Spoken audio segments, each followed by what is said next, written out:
Welcome to guidance by Suresh Chaudhary. ये second video है KYC due diligence का, जो नोट्स हम पढ़ रहे हैं। सिटवी grade A grade B phase 1 phase 2 दोनों में ही इसके क्वेश्चंस आते हैं। तो नेक्स्ट इज फेज़ 1 की पार्ट 1 वीडियो आप देख सकते हैं, मैंने अपलोड कर दी। पार्ट 2 वीडियो है customer due diligence procedure. First CDD for individual की क्या कस्टमर ड्यू डिलीजेंस प्रोसीजर हमें करना है। हमें to obtain Aadhaar card and PAN card form 60 and third is documents related to nature of business and financial status of customer or equivalent documents। तो individual के हमें सिर्फ आधार पैन कार्ड ही नहीं, उसके अलावा जो वो हमें उसका इनकम का सोर्स अगर बिजनेस है या जो भी सोर्स है उसके रिलेटेड हमें डॉक्यूमेंट्स लेने हैं। और है ना, अब इसमें कुछ आधार OTP बेस्ड eKYC जो होता है, non face to face mode account वाला, मतलब आधार कार्ड पे OTP आता है, उससे हम ऑनलाइन जो अकाउंट ओपन करते हैं उनके लिए कुछ लिमिटेशंस है, जैसे कि OTP only send to Aadhaar link mobile number.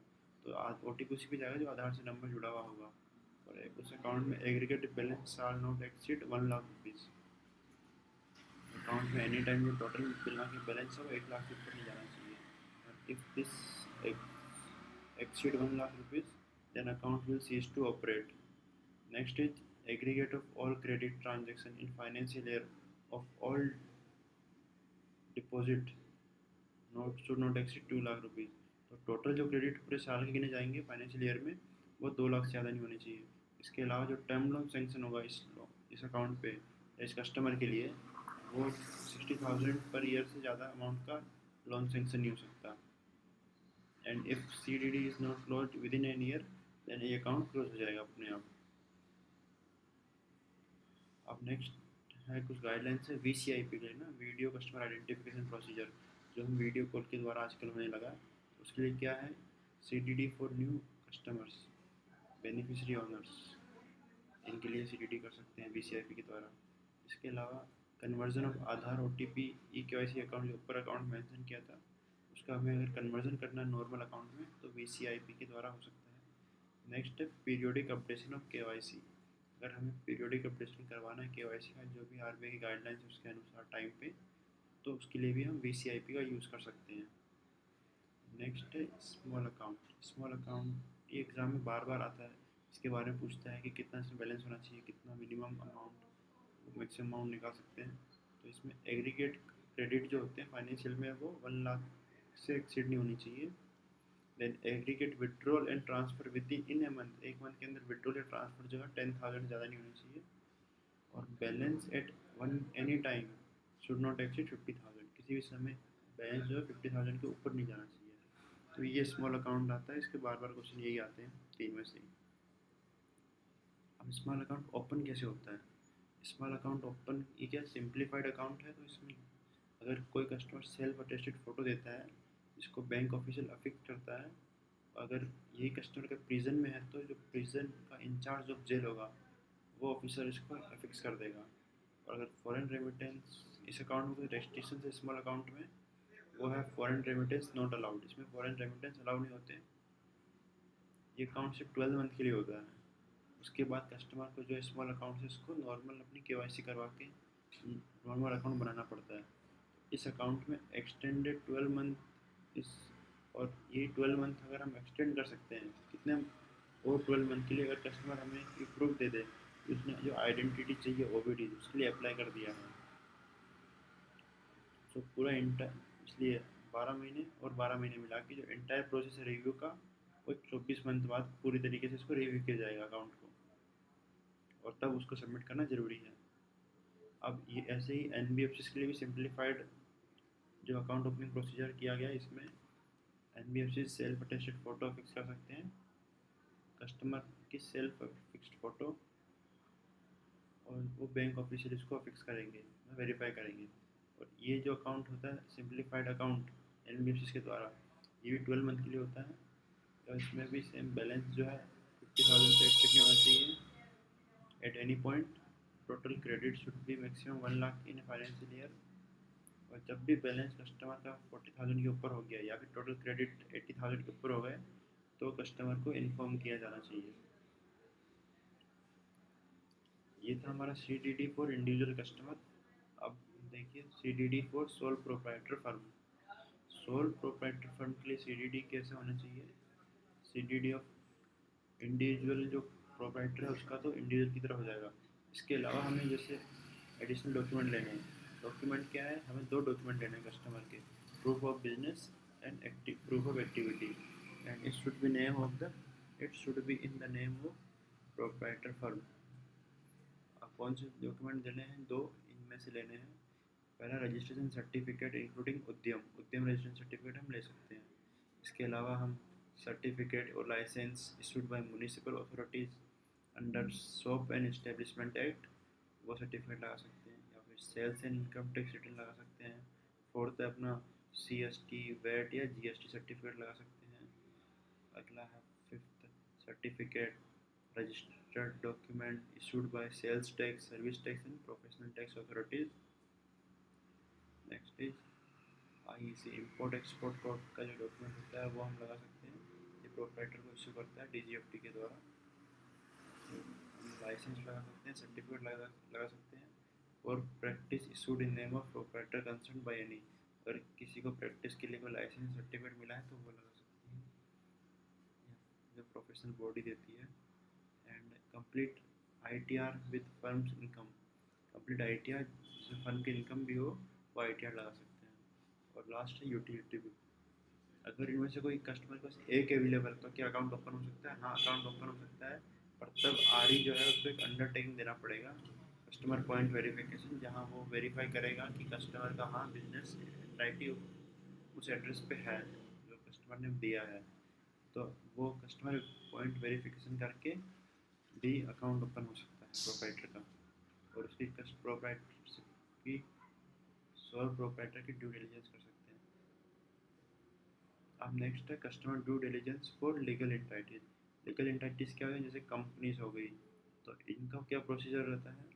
इनमें सर्टिफिकेट ऑफ इनकॉर्पोरेशन चाहिए, memorandum of association and article of association चाहिए, देन कंपनी का पैन कार्ड चाहिए, resolution from board of director and power of attorney granted to its manager to transact on behalf. जो resolution होगा board of director का वो चाहिए, और power of attorney का ग्रांट किया गया था उसका प्रूफ चाहिए। फिर हर एक जितने भी बेनिफिशियल ऑनर्स हैं उनके डॉक्यूमेंट्स चाहिए। बेनिफिशियल ऑनर्स मैनेजर्स हो गए, उनके डॉक्यूमेंट्स चाहिए। फिर नेम ऑफ सीनियर मैनेजमेंट, जो भी सीनियर मैनेजमेंट में पर्सनल्स हैं उनके नाम का एक रिकॉर्ड चाहिए। फिर लास्ट है registered office and principal place of business है, अगर अलग अलग है तो अलग अलग इनके प्रूफ चाहिए। अब है ये रजिस्टर्ड फर्म।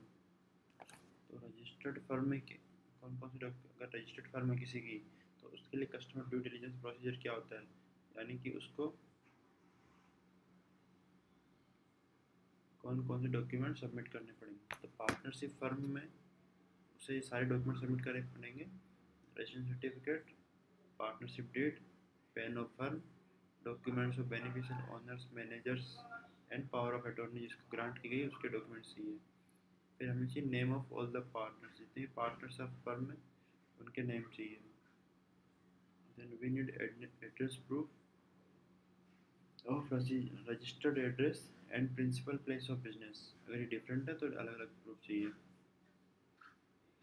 अब देखिए ट्रस्ट का क्या है डॉक्यूमेंट चाहिए। तो ट्रस्ट के लिए हमें चाहिए registration certificate, trust deed, PAN form 60 of trust, document related to beneficial owner and managers, name of beneficiaries, trustees, settlers, protector and authorities of trust, इन सब के हमें नेम एंड नेम चाहिए। then we need address proof of office, then list of trustees। तो MCQ में आएगा इनमें से कौन सा नहीं चाहिए, तो आपको ये याद रखना है, बाकी सारे को कट कर देना है। अब नेक्स्ट है unincorporated body of individual association. Unincorporated bodies में वैसे इंक्लूड क्या रहता है? जैसे अनइनकॉर्पोरेटेड बॉडीज हो गया, अनइनकॉर्पोरेटेड एसोसिएशन जो होते हैं उसमें रहते हैं unregulated unregistered trust and partnership firms जो रजिस्टर्ड नहीं है वो रहते हैं। और बॉडी ऑफ इंडिविजुअल्स मतलब सोसाइटीज़ जो होती है ग्रुप बना के, लोग अपनी सोसाइटी बनाते हैं वो हो सकती है। तो इसमें डॉक्यूमेंट हमें चाहिए resolution of managing body of such association और body of individuals. Then we need PAN form 60 of unincorporated association or body of individual. Then we need power of attorney. Then we need document of beneficiary owner, managers, officer, employers, attorney holders. Then we need information required by the regulated entity to collectively establish the legal existence of such an association or body of individual, including society.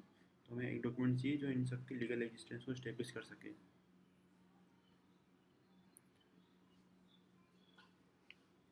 अब कुछ जुरिडिशियल body persons account होते हैं। तो जुरिडिशियल persons क्या होते हैं? वो जो अभी ऊपर कवर नहीं किए गए वो जुरिडिशियल पर्सन्स अकाउंट में आते हैं। और इसमें आती हैं सोसाइटीज़, यूनिवर्सिटीज़ होती है, लोकल बॉडी जैसे पंचायत, ग्राम पंचायत का हमें अकाउंट ओपन करना पड़ता है। तो वो सब जुरिडिशियल पर्सन्स में आते हैं। तो इनके लिए क्या डॉक्यूमेंट चाहिए? इनके लिए हमें चाहिए document showing authorised persons name to act on behalf of entity, document for power of attorney, and document required for regulated entity to establish legal existence of such entity and judicial person। तो ये document एक judicial person जो होते हैं account उनके लिए चाहिए ना। अगला टॉपिक है आइडेंटिफिकेशन ऑफ बेनिफिशियल ऑनर। जो हम बेनिफिशियल ऑनर करेंगे उनका आइडेंटिफिकेशन का क्या प्रोसीजर है वो। तो जो लिस्टेड कंपनीज या उसकी सब्सिडरीज है जो स्टॉक मार्केट में लिस्टेड है, तो उनका हमें ये बेनिफिशियल ऑनर का रिक्वायरमेंट नहीं है। ऐसा क्यों है? क्योंकि लिस्टेड होने के लिए उन्हें काफ़ी रूल्स रेगुलेशंस फॉलो करने पड़ते हैं, तो वहाँ वो सब बता देते हैं कौन उनके बेनिफिशियल ऑनर्स हैं। तो वापस बैंक को ज़रूरत नहीं है उसकी इस्टेब्लिश करने की। नेक्स्ट है रिव्यू ऑफ रिस्क कैटेगराइजेशन। जो रिस्क कैटेगराइजेशन किया जाएगा उसका रिव्यू कब करना है? At least 1 in 6 month। Risk categorisation जो बैंक अपने कस्टमर्स का रिस्क कैटेगराइज करता है हाई, मीडियम एंड लो, तो वो कैटेगराइजेशन जो है हर 6 महीनों में उसको रिव्यू करना है, मतलब चेंज करना है बैंक को कम से कम 6 महीनों में एक बार। अब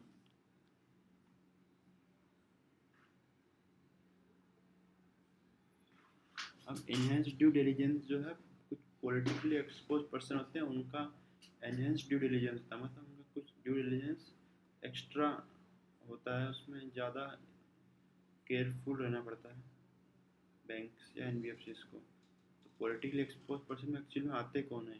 इसमें आते हैं individuals of prominent public functions bye foreign country. जो किसी फॉरेन कंट्री में एमिनेंट पब्लिक जो फंक्शन सर्व करते हैं वो वैसे पर्सन आते हैं, या फिर हेड ऑफ द स्टेट्स आ गए और head of the government, senior politicians, ministry level के जो पॉलिटिशियंस होते हैं वो, senior government, judicial, military officers हो गए, senior executive of state own corporations हो गए, सीनियर एग्जीक्यूटिव जो स्टेट ओन कॉरपोरेशंस होते हैं, मतलब गवर्नमेंट जो कंपनी होती है उनके जो सीनियर एग्जीक्यूटिव है वो पॉलिटिकली एक्सपोज पर्सन में आते हैं। And important political party official, किसी पार्टी के इम्पोर्टेंट ऑफिशियल्स जो हो सकता है कि मिनिस्टर्स नहीं हो, वो भी पॉलिटिकली एक्सपोज पर्सन में आते हैं। अभी हमने पढ़ा था एनहेंस ड्यू डिलिजेंस। अब एक सिंप्लीफाइड ड्यू डिलिजेंस है, ये किन के लिए है? ये सेल्फ हेल्प ग्रुप जो है उनके लिए सिंप्लीफाइड ड्यू डिलिजेंस होता है। तो इसमें जो है सिर्फ सेल्फ हेल्प ग्रुप में कई सारे मेंबर्स होते हैं ग्रुप के, पर जो ऑफिस पीरियड होता है बैंक को उन्हीं का कस्टमर ड्यू डिलिजेंस करना पड़ता है।